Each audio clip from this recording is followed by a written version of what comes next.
Hey guys, welcome to episode 10 of Lachie Does Footy. We're going to be reviewing round 9, taking a look at the tips I did, the ladder for after round 9, and predicting the first week of indigenous round. I hope you enjoy. Before we go any further, we'd like to pay tribute to former GWS and Fremantle forward Cam McCarthy. He played 70 games and kicked 99 goals for GWS and Fremantle. The football world has been saddened by his passing. We'd like to pay our respects to the friends and family of Cam and the two former clubs of Cam McCarthy. He passed away at the age of 29. Now we are into the round 9 review. Carlton versus Melbourne. The Blues got up by a point. Sam Walsh played another great game for Carlton. Christian Petrarca kicked 5 goals up forward. It's a bit of a worry for Melbourne when your best midfielder is also their best forward. It was a quiet day in the office for the Carlton and Melbourne forward line. The Twin Towers, Curnow and Mackay only kicked 3 goals between them. Matty always cleared up all the work for Carlton, and however, for the game itself, Carlton got a 5-goal head start. It should have been over by half time, but Melbourne got back into it and nearly won. Geelong versus Port Adelaide at GMHBA Stadium. Port Adelaide led by 49 points at one stage, but they let Geelong back in the game and Geelong nearly won it. Junior Rioli kicked 4 goals up forward for Port Adelaide. The midfield clearly dominated for Port. Stengel kicked 4 for Geelong. Another important game for Zach Guthrie. As for Travis Boak, however, he didn't just play in this year's win at GMHBA against Geelong. He played in their last win at the ground in 2007 before that. That was a great win for Port. Fremantle versus Sydney, another Friday night game, and that's at Optus Stadium. Swans won the game by 48 points. Freo were affected that game by the passing of their old player Cam McCarthy. They kicked themselves out of the game with 4 goals 15. Will Hayward kicked 4 goals for the Swans. His 2016 draft mate Ollie Florent played a dominant role in the midfield. Jeremy Sharp, he's kicked 2 goals 2 and had 28 touches. Why did the Gold Coast let him go? Hawthorn versus St Kilda at UTAS Stadium in Launceston. What a great win by the Hawks. They got up by 5 points. Rowan Marshall had another great game in the ruck for the Saints with 35 hit-outs. Jack Steele and Riley Bonner dominated the game for the Saints. As for Hawthorn, Lloyd Meek dominated again.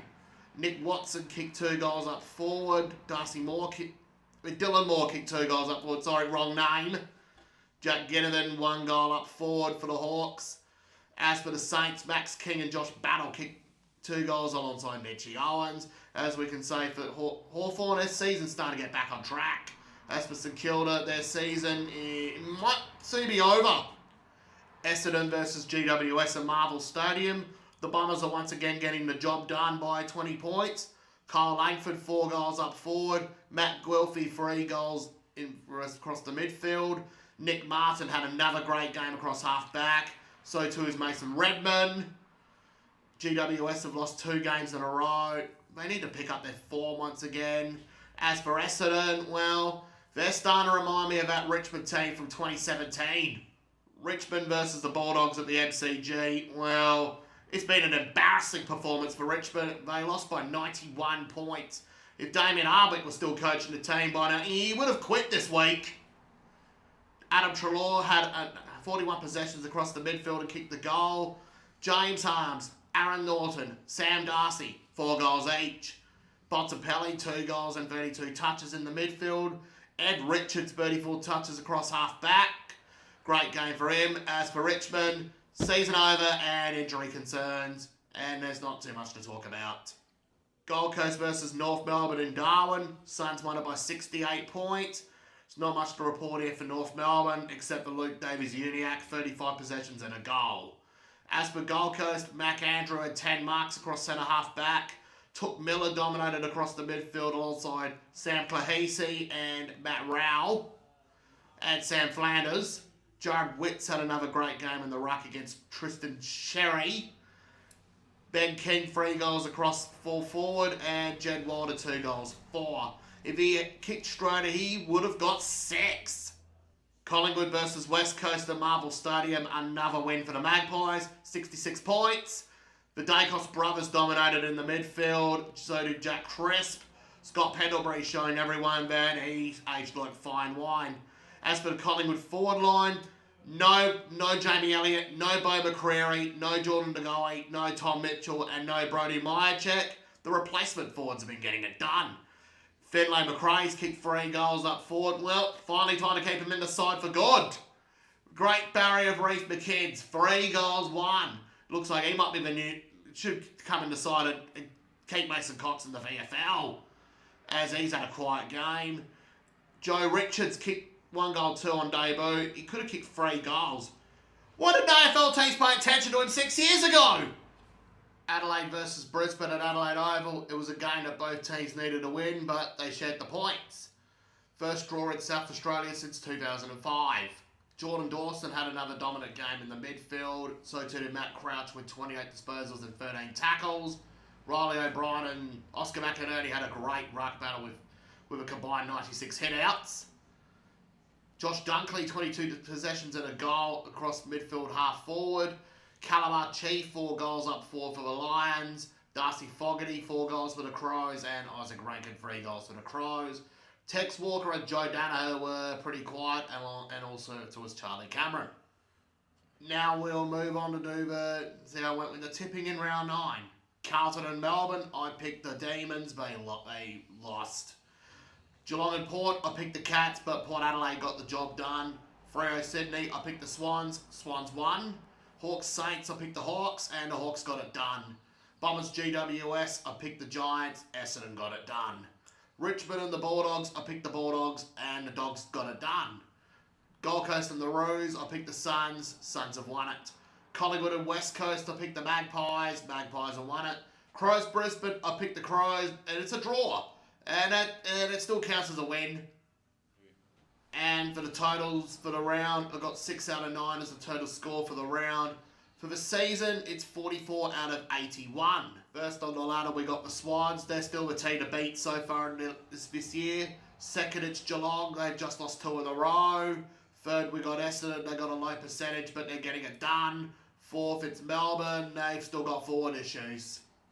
Fifth on the ladder, we got GWS. They have been hitting some bad form. They got the Bulldogs next week.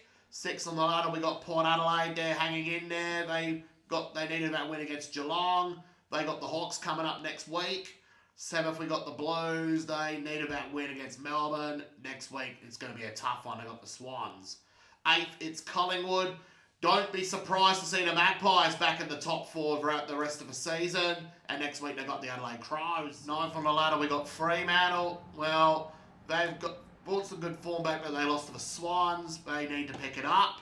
10th, we got the Gold Coast Suns. They're starting to hit some good form, but I reckon they'll remain 10th. 11th, we got the Western Bulldogs. Luke Beveridge's career safe for another week. 12th, we got the Crows. They're picking up some good form. 3 wins in the last 5. They should be able to continue their great form. 13th, we got the Brisbane Lions. They're starting to pick up some good form, but they're moving along at a snail's pace. 14th, we got St Kilda. 1 win in the last 5 games. Well, season might be pretty much done and dusted. 15th, we got Hawthorn there. Starting to pick up some good form. 3 wins in the last 5 games. 16th, we got West Coast. They're starting to become less competitive now. 17th, we got Richmond. They are the new version of the 2022-2023 West Coast. 18th, we got North Melbourne. Still last, another week for North Melbourne. Here we are predicting the first week of Indigenous round. Gold Coast versus Geelong at TIO Stadium in Darwin. First up, we'll rate the Guernseys. Gold Coast's Indigenous Guernsey. It looks good, but at the same time, it may be a little bit plain, the Northern Territory one. So I give it a 5 out of 10. For Geelong one, I like how the stripes match. Give it a 7.5 out of 10. As for the game itself, I got Gold Coast by 6 points. Geelong have got several players out rested. Best players for the Suns are going with Took Miller, Matt Rao, and Benny King up forward. For the Cats, I'm going with Toby Conway in the ruck.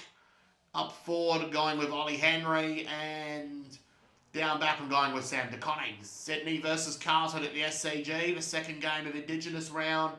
The Swans Indigenous Guernsey, well, the bottom half looks nice. It's got the Harbour Bridge design, but the top part looks a bit plain. 6 out of 10, I'll give it. Carlton's It looks symmetrical, it looks neat, looks like a great Guernsey to get. It's a 9 out of 10 for me. For the game itself, I got the Swans by 38 points. Best players for the Swans, I'm going with Ollie Florent, Logan McDonald and Errol Gordon. For the Blues, I got Paddy Cripps and Sam Walsh running the show again in the middle. And up forward, Charlie Curnow. Next game of the round, we got Collingwood and Adelaide at the MCG. Collingwood's indigenous jersey, oh my god, it doesn't even look, it looks very plain. It's all black and white. When are they ever going to get a third colour? Well, I have to give that a 4 out of 10. As for the Crows, there's a great indigenous Guernsey. He's got the night sky at the top, got the crow in the middle, and the land we live in on the bottom. It's a 9.5 out of 10. As for the game itself, I got the Crows in an upset by 8 points because Collingwood's got a few players out.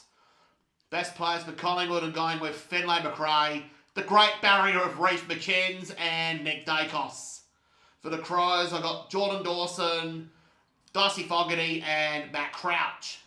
GWS versus the Western Bulldogs at Giant Stadium. GWS, they know how to make an indigenous Guernsey. They got the black background in it, and it makes the orange stand out. I give that Guernsey a 9.2 out of 10. Slightly better than Carlton's. As for the Western Bulldogs, the bottom part of their indigenous Guernsey looks very good. But in the middle, it looks like an upside down version of a Freo Guernsey. As for the top part, well, kind of let me down a bit. I'll give it a 6.5 out of 10. As for the game itself, I got GWS by 10 points. Best players for the Giants are going with Stephen Caniglio, Toby Green, and Tom Green. Western Bulldogs, I'm going with Adam Treloar, Marcus Bontempelli, and Tom Liberatore if he's back. St Kilda versus Fremantle at Marvel Stadium. St Kilda, their indigenous Guernsey looks a bit basic, although they brought back the yellow. They don't play well in yellow at Melbourne. 5 out of 10. Fremantle, their indigenous Guernsey is inspired by the retro Guernsey, but it's the white version. I give it a 7.5 out of 10. I'm going with the Dockers by 8 points. Best players for St Kilda, Nasai Wanganeen-Malera, Rowan Marshall, and Liam Henry, who's out for a point to prove against his old club. Fremantle, we've got Andrew Brayshaw, Caleb Sarong, and I'm starting to like him as a Dockers player, Jeremy Sharp. Brisbane versus Richmond at the Gabba. Brisbane, indigenous Guernsey looks very nice. It's got a peace symbol in the middle with the similar design of a home Guernsey, so I'm giving that a 8 out of 10. Richmond, the indigenous Guernsey is kind of the same as last year. The design looks very good, and I'll give it a 7 out of 10. As for the game itself, well, I'm sorry to let you down again, Richmond fans. I'm going with the Lions by 100 points. Best players for Brisbane, I'm going to have to go there, Highland High squad. As for Richmond, well, they might as well start selling their jerseys on market day. Essendon versus North Melbourne at Marvel Stadium. Essendon are not fully released their indigenous Guernsey yet. As for North Melbourne, their indigenous Guernsey looks pretty nice. It's got the kangaroos on there, similar as the same North Melbourne Guernsey. I give that a 7 out of 10. As for the game itself, I got Essendon by 100 points. Best players for Essendon, I have to go with their entire squad. North Melbourne, I go with Luke Davies-Uniacke. And that's all. Port Adelaide versus Hawthorn at Adelaide Oval. Port Adelaide's indigenous Guernsey looks kind of basic, but the colours make it stand out. 7 out of 10. Hawthorn's indigenous Guernsey, it looks very nice, but we don't see much brown in it. I give it an 8. For the game itself, I got Port Adelaide by 8 points. Best players are going with Jason Horfrasis, Zach Butters, and Ollie Wines for Port. For Hawthorn, I got Will Day, John Newcombe, Nick Watson, and on his third game, Cal Shadia. West Coast versus Melbourne at Optus Stadium. West Coast, although they're not playing very good football, but they do know how to make a great Guernsey. The eagle, that looks nice. The bottom looks very good. And the top, it looks very crisp. 10 out of 10. Below minor 10 out of 10 for the Eagles. Melbourne, well, it kind of looks a bit basic. The red and the blue kind of didn't stand out. Away Guernsey, 5.5 out of 10. I got Melbourne by 24 points in the game. Best players for West Coast, I got Harley Reid, Jake Waterman, and Tom Barrass in defence. Melbourne, I got Christian Petrarca, Max Gawn, and Clayton Oliver. That's it for episode 10 of Lachie Does Footy. I hope you enjoyed this episode, and we'll be back next week for episode 11 of Lachie Does Footy, and that is the second week of Indigenous Round. I hope you enjoy.